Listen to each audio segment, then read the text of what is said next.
So what can be really seen from this poll, other than that Americans gave Arabs consistently low favorability ratings, is the bipartisan divide in opinion.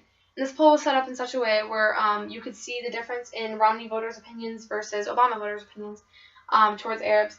And throughout the entire poll, there was usually less than a 5 to 10% variance in the ratings that these two groups gave towards different countries in Europe, in South America, in Asia, all over the world. However, in response to rating Arab countries, the bipartisan divide in opinion was very, very clear, sometimes as much as 30%, with the Obama/Democrat voters voting closer to the 50% mark, whereas Romney and Republican voters voted closer to the 0% mark. And so this is very, very significant because it proves that the social distrust that many Americans have for Arabs is a result of political action or political opinions.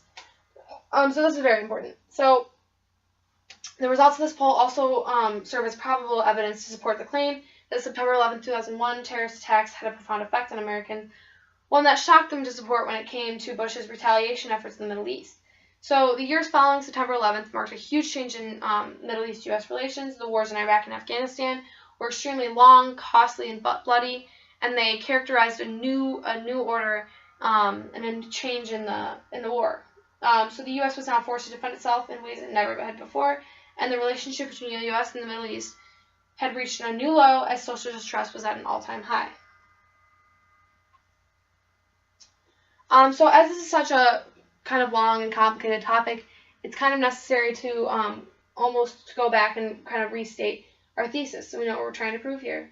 So the widespread conflicts that exist between the U.S. and some parts of the Middle East have transitioned from being rooted in political necessity to being fueled by ideological differences and social distrust as a result of past political action.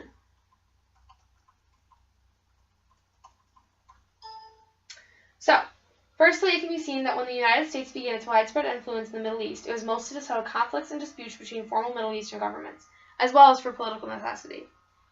So this can be seen when we look at the Iranian coup d'etat in 1953, the Suez Canal crisis in 1956, the official recognition of Israel as a state in 1947. So all of these were strategic political moves by the U.S. to further establish our role as a world superpower, and to establish our role in the Middle East, and to kind of establish our role as policemen in the Middle East. So this was all for political necessity. So secondly, it is clear that as U.S. intervention in the Middle East continued to grow, members of the Arab world had compiled a serious list of complaints that, when left unresolved, became fuel for their terrorist regime.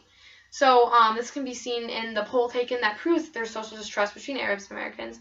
It can be seen when we look at the two major regions that were cited for the social distrust, which is the Iraq War, the Israeli-Palestine conflict, and we see this manifested in a number of terrorist attacks and bombings that occurred from the 80s onward. The U.S. Embassy bombings, the USS Cole, World Trade Center bombing, all of these are the manifestation of this social distrust. And lastly, the terrorist attacks on U.S. soil brought on by U.S. intervention in the Middle East marked an extreme change in U.S. foreign policy. So as these terrorist attacks led up to 9/11, and they culminated in this huge terrorist attack 9/11 that changed in the characterization of U.S. Middle Eastern relations forever. We then launched into the Iraq War. We then launched into a huge, long, costly, bloody history that has pretty much resulted from this huge shift in foreign policy.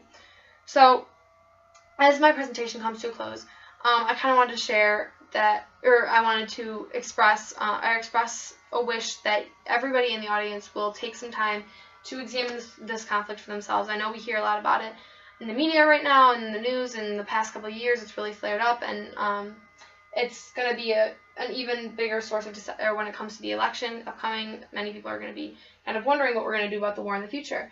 But I encourage everybody to kind of examine for themselves what they believe the root causes of this war are, who they believe this conflict, or who they believe is really involved in this conflict, and what they really believe the conflict is about. I encourage everyone to kind of draw their own opinions, make their own conclusions, and just look at it from a different angle if you can. Thank you.